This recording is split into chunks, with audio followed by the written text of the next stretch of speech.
अब कुछ ही दिनों में गर्मी आने वाली है, तो अब हमें अडेनियम प्लांट की अच्छी ग्रोथ के लिए, उसमें ढेर सारी फ्लावरिंग पाने के लिए कुछ ज़रूरी काम करने हैं। तो वो कौन से काम हैं, हमें क्या क्या केयर करनी है, सभी मैं आज आपको इस वीडियो में बताने वाली हूँ। तो चलिए फिर वीडियो को स्टार्ट करते हैं। हेलो एवरीवन, कैसे हैं आप सब लोग। लव फॉर गार्डनिंग में आप लोगों का बहुत बहुत स्वागत है। तो आप मेरे अडेनियम प्लांट की कंडीशन देख सकते हैं, क्योंकि ये डोरमेंसी में चल रहा था तो इसने अपनी ग्रोथ रोक दी थी। मैं इसको बहुत लिमिटेड वाटर देती थी और मैं कोई भी खाद इस समय नहीं दे रही थी। तो अब मैंने छोटी छोटी सी ग्रोथ देखी अपने प्लांट पे, तो मुझे लगा कि अब मुझे इसकी केयर और इसकी थोड़ी सी रिपोर्टिंग वगैरह कर देनी चाहिए, ताकि अब गर्मियाँ आते ही मेरे प्लांट में अच्छी ग्रोथ हो और काफ़ी फूल आए। तो सबसे पहले गमले का चुनाव कौन सा करना है वो मैं बताती हूँ, क्योंकि मैं रिपोर्ट करने जा रही हूँ। तो अब मैं नया पॉट लेके आई हूँ और मैं आपको बता रही हूँ कि इसका जो गमला होता है वो किस तरीके से चुना जाता है। तो आप देखिए, ये नॉर्मल गमलों के हिसाब से ज़्यादा लंबा नहीं है, इसकी हाइट कम है और ये थोड़ा सा फैला हुआ है। और जो नॉर्मल गमले होते हैं जो हम मार्केट से लाते हैं वो कुछ इस तरीके से होते हैं। आप देखिए, ये नीचे से लंबे ज़्यादा हैं, इनकी गहराई ज़्यादा होती है। तो ये जो आप देख रहे हैं ये 14 इंच का पॉट है और जो पहले वाला था वो 10 इंच का पॉट है। तो हमें इस तरीके के पॉट नहीं देने हैं, हमें ऐसे पॉट देने हैं जो ऊपर से चौड़े मुंह के हों और नीचे से ज़्यादा गहरे ना हों।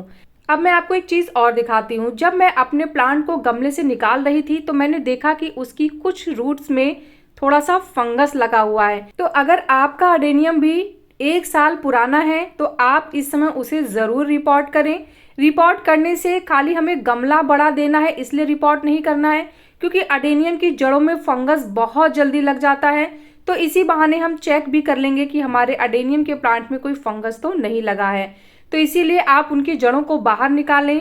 बाहर निकाल के उसे 10 मिनट 15 मिनट के लिए जो फंगीसाइड का घोल होता है तो उसमें अपने प्लांट को थोड़ी देर के लिए भीगने दें। इससे अगर छोटे मोटे फंगस होंगे तो वो हट जाएंगे। और अगर आपको जड़ों में ज़्यादा फंगस नज़र आ रहा है तो आप उसे काट दीजिए और काटने के बाद इस घोल में भिगा दीजिए। कम से कम 10 से 15 मिनट के लिए तो आपको भिगाना ही है, और अगर आप आधे घंटे के लिए भिगाते हैं तो ये और अच्छी बात है। इसके बाद मैंने जो मिट्टी तैयार की है, तो पहले तो मैंने वही मिट्टी ले ली है जो मैंने ऑलरेडी जिनमें इनको लगा रखा था, क्योंकि ये बहुत ही अच्छी और भुरभुरी मिट्टी है। जो अडेनियम होते हैं उनको भुरभुरी और लाइट वेट मिट्टी पसंद आती है। ऐसी मिट्टी जिसमें पानी टिके ना, हम पौधे को पानी दें और पानी एक्स्ट्रा सारा ड्रेनेज होल से बाहर निकल जाए। तो उसके लिए जो मिट्टी तैयार करनी है वो कैसी होनी चाहिए, तो यहाँ पे आप 40% नॉर्मल गार्डन की सॉइल लीजिए और 40% आप यहाँ पे रेत बालू या जो मोरंग होती है, बजरी जिसे बोलते हैं, वो आप ले सकते हैं। तो क्या करना है, 40-40 ये हो गया और 20% हमें वर्मी कंपोस्ट, गोबर की खाद या लीफ कंपोस्ट, जो भी आपको आसानी से मिल जाए आप उसको इस्तेमाल करिए। इसके बाद मैंने यहाँ पे लगभग 2 से 3 ग्राम फंगीसाइड मिक्स किया है। ये मिक्स करना बहुत ज़रूरी है क्योंकि सबसे ज़्यादा फंगस की ही प्रॉब्लम अडेनियम में आती है। अब देखिए, इसको लगाने का एक तरीका है तो वो मैं आपको बता रही हूँ। मैंने क्या किया है, मैंने पॉट में नीचे की तरफ एक छोटा सा कंकड़ रख दिया है ताकि हमारी जो बजरी है वो नीचे गिरे ना, और उसके ऊपर मैंने कम से कम 2 इंच की जो लेयर होती है वो बजरी की डाल दी है। अगर आप रेत इस्तेमाल कर रहे हैं तो आप रेत का डाल दीजिए या बड़े बड़े कंकड़ पत्थर डाल सकते हैं आप। उसके बाद फिर मैंने ऊपर से मिट्टी नॉर्मल जो हमने भी तैयार की है अपनी, वो डाली है। तो इससे क्या होता है ना कि पानी टिकता नहीं है नीचे। पानी जैसे आप डालेंगे वो मिट्टी के नीचे जाके फिर बजरी में जाएगा और सीधे ही सारा पानी बह जाएगा। तो ऐसा ही आपको भी करना है। ये बहुत ही अच्छा तरीका है अडेनियम के प्लांट को ओवर वाटर से बचाने के लिए।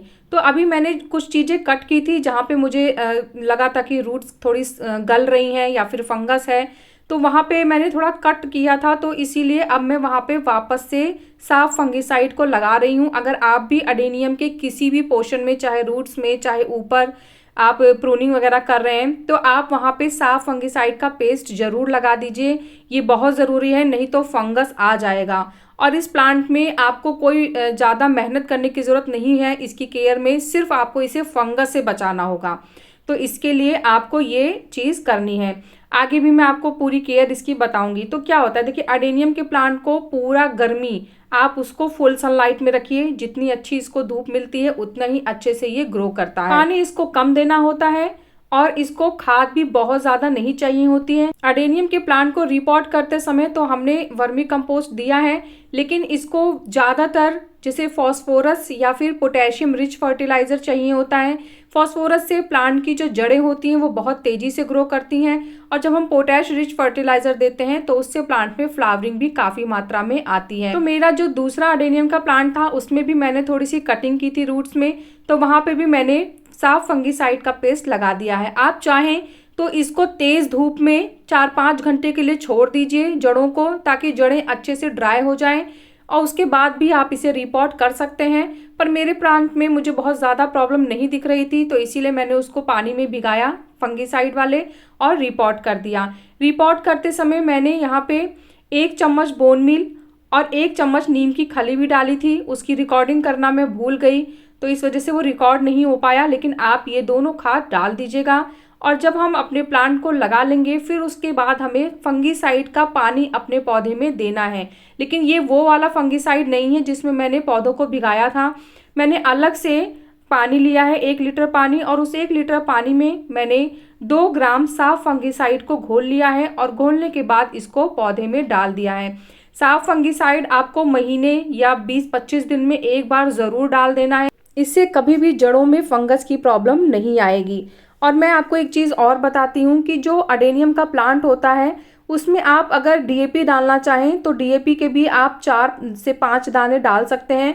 उससे भी प्लांट की जो जड़ें होती हैं वो बहुत ही अच्छे से ग्रो करती हैं। बस आपको पानी का ध्यान रखना है, ओवर वाटर बिल्कुल भी नहीं करना है। जब आपको लगे कि मिट्टी 1 से 2 इंच तक ड्राई हो गई है ऊपरी लेयर, तभी आप उसको पानी दें। ये देखिए पानी ड्रेनेज होल से निकल गया है, इसका मतलब है कि हमारा ड्रेनेज होल भी अच्छे से वर्क कर रहा है। पानी बिल्कुल भी प्लांट में नहीं टिकेगा। अब मैंने जैसे देखिए आप थोड़ा सा बीच बीच में पानी देने के बाद गैप हो गया है, मिट्टी थोड़ी दब गई है, तो उसके लिए मैंने वापस मिट्टी नहीं डाली है। मैंने जो मेरे पास बजरी थी उसी को ही मैंने चारों तरफ डाल के और मिट्टी को एक बराबर कर दिया है। अब इसमें एक चीज़ और है, जैसे हमने यहाँ पे मिट्टी में फंगीसाइड डाल दिया है, तो अब हमें स्प्रे भी करना है फंगीसाइड का। तो मैं तो यहाँ पे 15 से 20 दिन में एक बार अपने प्लांट पे ये फंगीसाइड का स्प्रे कर देती हूँ। तो उसके लिए यहाँ पे आपको 1 लीटर पानी में 1 से 1.5 ग्राम फंगीसाइड लेना है और उसको अच्छे से मिक्स करके अपने प्लांट पे स्प्रे कर देना है। वैसे तो अडेनियम में इतने इंसेक्ट की प्रॉब्लम नहीं होती है, लेकिन फिर भी सेफ्टी जोन से अगर देखा जाए तो 15 से 20 दिन में एक अच्छा इंसेक्टिसाइड आप प्लांट के ऊपर स्प्रे जरूर कर दिया करें। जब भी आप फंगीसाइड स्प्रे करें तो आपको ध्यान रखना है कि फंगीसाइड को बीच बीच में मिक्स जरूर कर लिया करें, क्योंकि वो बैठ जाती है।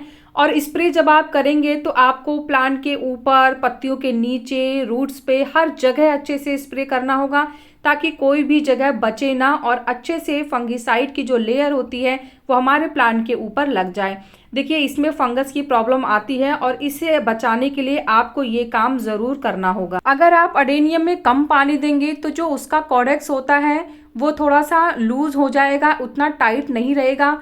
और अगर आप बहुत ज़्यादा पानी देंगे तो एकदम पिलपिला टाइप का हो जाएगा। तो कोडेक्स को आपको हमेशा ध्यान रखना है कि ये स्ट्रॉन्ग बना रहे। जब आप छुएंगे अपने हाथ से तो वो टाइट फील होगा, तो आप जानिए कि आपके प्लांट का कोडेक्स एकदम सेफ है। और जहाँ वो थोड़ा सा पिलपिला या घुला घुला सा फील हो तो आप जान जाइए कि इसमें कुछ ना कुछ प्रॉब्लम है, या तो आपने ओवर वाटर किया है या फिर इसमें पानी की कमी है। तो आप सिर्फ पानी का ध्यान रखिए और इसको अच्छी सनलाइट दीजिए तो प्लांट बहुत ही अच्छे से ग्रो करेगा।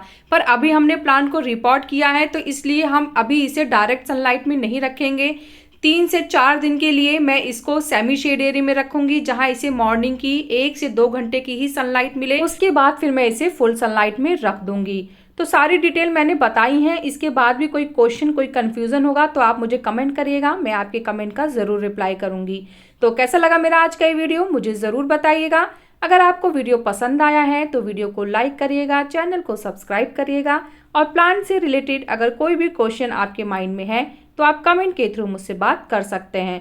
मिलते हैं फिर नेक्स्ट वीडियो में, तब तक के लिए बाय, टेक केयर।